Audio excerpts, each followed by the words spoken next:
Takes a long time to write a movie. I actually started working on this in the 90s, then I left it, and I came back to it in 2005. And that's pretty much what I've been doing since then. And time flies, let me tell you. One draft after another. We did so many drafts of this script, you know. We went through 20, 30 drafts, maybe more, you know. And it took a long time to develop. Because when you make a film of this size, you're competing with every other film in the world. And the storytelling process has become a lot more sophisticated, you know, since I did the first film just 10 years ago. The Americans are making very sophisticated comedies now, you know, and that's who you're competing with. Well, I've been going to Mykonos since 1992. That's the first time I went there, and I fell in love with the island as a tourist. And being, you know, of Greek background and heritage, obviously, it was extra special. But it had something unique about it. I've been to some of the other Aegean islands, and you know, all the islands have their own character. But this island, to me, just visually, you know, was very arresting. And I thought it would be fantastic to come back here one day, you know, from a filmmaker's point of view. And then I met the great characters, because the thing about Mykonos is it's very international. Okay, obviously there's a lot of Mykonians who live there. There's a community of 8,000 people who make it their home. But the wonderful thing is there's people from all over the world, real characters who descend on this island every year. And that's where I met characters like Pierluigi, the guy who boasted about sleeping with 43 women. And he's in the movie, not the actual guy, but, you know, the idea of it, the character. And I met some terrific characters. Zimi, you know, the guy who plays Zimi in the film. He's based on a guy I know in Mykonos. And a lot of the situations when I talk about Gallipoli, you know, without ruining the movie for people who are going to go watch it, that came out from me. Some Greeks asked me once, they said, tell us a great story about Australia. And I told them the story about Gallipoli, you know, and how we celebrate it. It's a national holiday. And they said, why are you telling us this depressing story? You know, and then I mentioned the Turks, and of course, Turks, they were Turks. We would have come with you, we would have fought with you. And I used that in the film, you know. So all the things I've experienced and the notes I took since '92, within Chris Anastasiadis, my co-writer, and me, we then took all those and then we tried to build them in a cohesive storyline. And that was a separate project. And then we decided that we could turn it into the sequel. That was after we started sort of developing it as the Kings of Mykonos. Yeah. No, look, it's my fans are, you know, I'm very lucky to have the passionate fans that I have, and they let me know that, you know, they don't fuck it up. Watch the film. We only mention the word wog once in this film, and that's when a Greek asks us, what is a wog? Dimitris Starovas, the fabulous Dimitris Starovas, asks us in one scene, he says, what is this wog? And I say, well, it's a term the Aussies used to use as an insult. And he says, so now you insult yourselves. And I go, yeah. He goes, bravo. And that's all that needs to be said, you see. So now I'm finding that a lot of the Greek media I've started doing a lot of interviews. They're fascinated by that process, and they're fascinated about what we went through here. And I think Greeks generally are becoming more interested in the diaspora and the experience of first, second, third generation children from migrant origin. They never used to be, you know. I mean, Greece, I think the last few years have become very involved and very interested. And they're very fascinated by this film. They're, you know, they're trying to work it out, I think. Look, there's a way of working in Australia and there's a way of working in Greece, you know. They're two very different work ethics. So what I had to do also as the producer was to bring the two worlds together. We had an Australian crew and a Greek crew working side by side. And thank God, it was fine. They actually got on really well. Because the one thing we share, both countries, is that work ethic, you know. I think both the Greeks and the Aussies see themselves as underdogs, you know. And I think that really, you know, and the Greeks love to drink, the Aussies love to drink. The Greeks like to party, the Aussies like to party. And that's why I think Australians particularly love Mykonos and they love the Greek islands. Because, you know, I mean, it feels like, I mean, it's not Australia, of course, but there's an element to it, you know, where you can just drink in the street and, you know, you can go and dance all night. That is sort of Aussie, if you know what I mean.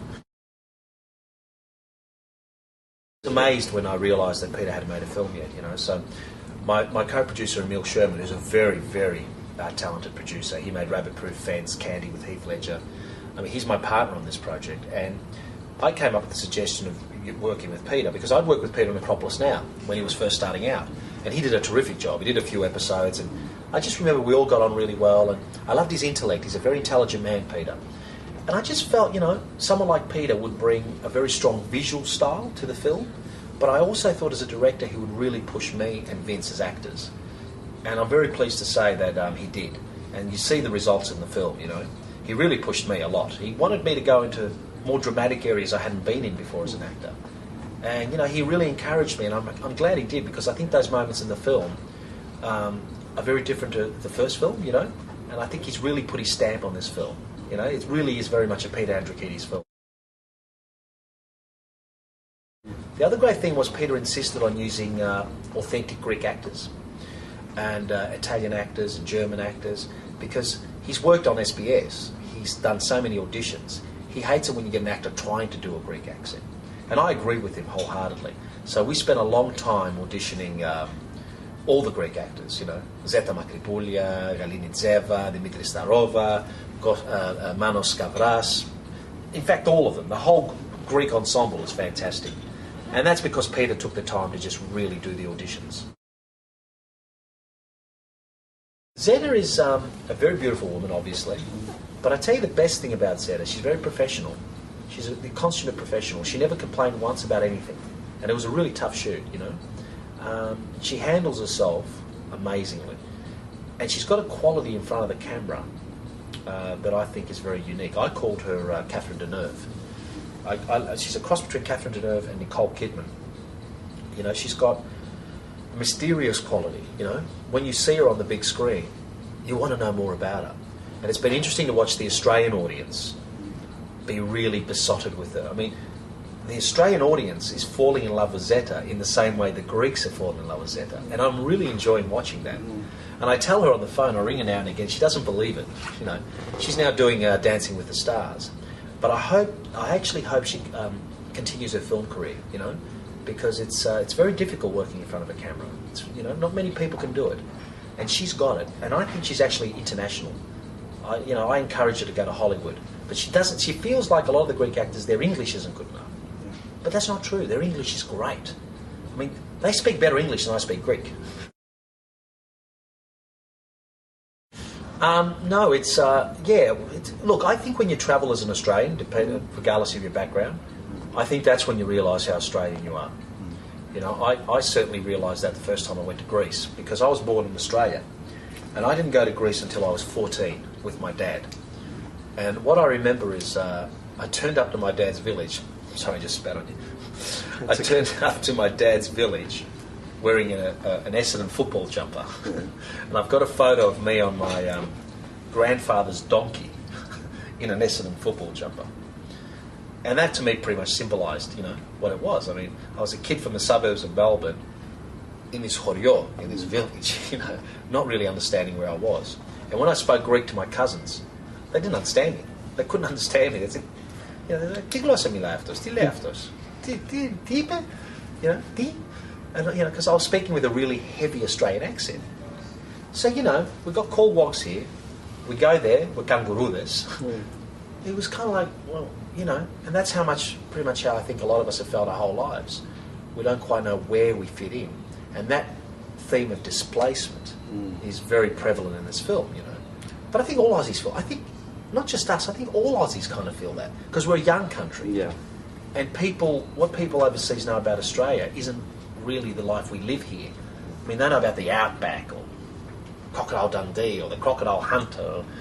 The reality is most of us have never seen a crocodile. A lot of us haven't seen a kangaroo. Yeah. It's like, showing them a movie like this about multicultural Australia, and the fact that, Australia is a lot more diverse than just the koalas and the kangaroos, and I think that's a good thing. Yeah. I think it's a good thing. We had to cast the part of Pierluigi, and Kevin Sorbo, who played Hercules. Well, let me tell you, the Greeks were excited when Hercules came back to Greece. Hercules was a big show in Greece. It's an American show with Kevin Sorbo, who's actually of Scandinavian descent. And a great story, Kevin was travelling to the set one day and he passes this sign that says Hercules Car Rentals. And he immediately got out and started taking photos in front of the sign, And of course, I can imagine once the guy came out of the rental yard, oh, Hercules, Hercules. I mean, you can imagine this guy probably would have had a heart attack. Yeah. No, look, it's my fans are, you know, I'm very lucky to have the passionate fans that I have, and they let me know that, you know, they don't fuck it up. I don't know if you can put that to word. We can do whatever. We're Greeks. That's that on my Facebook page, you know, on the fan page for this film, Kings of Mykonos page. I get a lot of those comments. You know, love the first one, don't stuff this one up. Yeah. So you do feel a responsibility. That's why it took me 5 years to write the script, because I wanted to make sure that you know, we could do as good a job as we can. And I also want this film to play internationally. And I was also aware of the fact that I wanted this film to open in Greece. And I want the Greeks to be proud of us, you know. I want them to be proud of what we've achieved. I want them to be proud of what a great job we did of filming Greece. In fact, I'm very happy to hear some of the reviewers are already saying that they think this film looks better than Mamma Mia. So, you know, and the Greeks are, I mean, the Greek distributor at Odeon wrote us an email the minute he saw the film, and he said, my God, it's beautiful, you know. Sometimes it takes an outsider to show another country how beautiful they really are, you know. Sometimes you can be too close to something. And Mark Wareham, our Australian DOP, who's from Queensland, fell in love with the island. And you've got to remember, he's seeing the light for the first time and the colours for the first time. So it's all fresh and new to him. And that's how the film looks, you know. It looks like the way it looks in a postcard. Because that's the way Peter and Mark Wareham saw the island. And Peter emphasised that the island had to be always in the background. He didn't want any studio shots. You know, I mean, we're not going to be shooting this in, you know, Docklands for Greece. We want it to be in Greece because that colour of that water, that azure blue or whatever you want to call it, I mean, azure is more the Italian thing, but I don't know what the Greeks call that colour, that special Greek blue which is in our flag, you know. That's a very beautiful colour. You can never recreate that. And we wanted to get that, the beautiful white cubist houses, the blue doors, you know. We wanted to show how beautiful, absolutely beautiful this island is. And I think the Aussie crew did a great job. Greek history is littered with Greece having survived wars, all sorts of, you know, monumental events. Greece will survive this. Greece will be stronger for this. These things not only happen in Greece, they happen in lots of countries. I think Greece has been over-highlighted, for want of a better word, and I don't know why that is. That's politics. That's not what I do. I just try to make people laugh. But what I do know is that I'll keep going to Greece. And it's going to be a little bit cheaper this year, which I'm kind of sad about that, but I'm kind of happy about that, you know, from an Australian point of view. But I know that Greece will bounce back.